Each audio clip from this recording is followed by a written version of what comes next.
Have you ever paused to ponder the paradoxical conundrum, why is there something rather than nothing?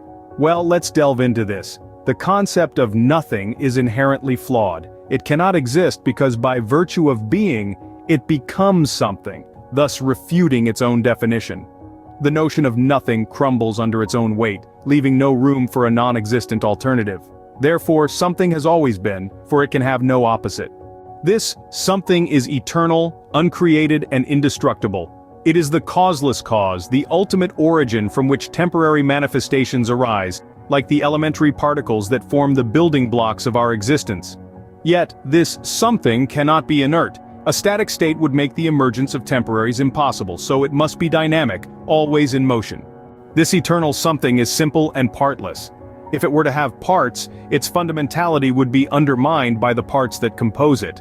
It must also be continuous, for discontinuity implies breaks filled with the impossibility of nothing. This leads us to a groundbreaking revelation. The complex and the composite, the universe as we know it, springs from the simple and the fundamental.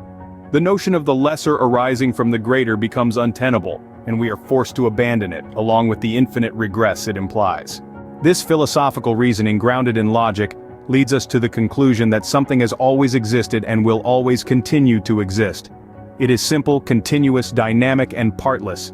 It is the source of all temporary manifestations, including the universe and all it contains. But we don't stop at philosophy. We seek to validate our philosophical conclusions through empirical evidence, through the physics of science.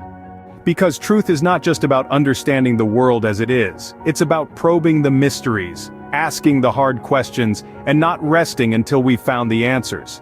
It's about not just accepting the existence of something, but understanding why it must be so.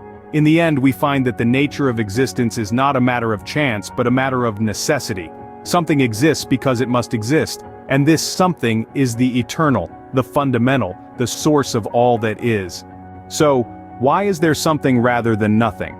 Because nothing cannot exist and something must. Because existence is not an accident but a necessity. Because the fundamental, the eternal, the dynamic something is the source of all existence. And that is the nature of existence.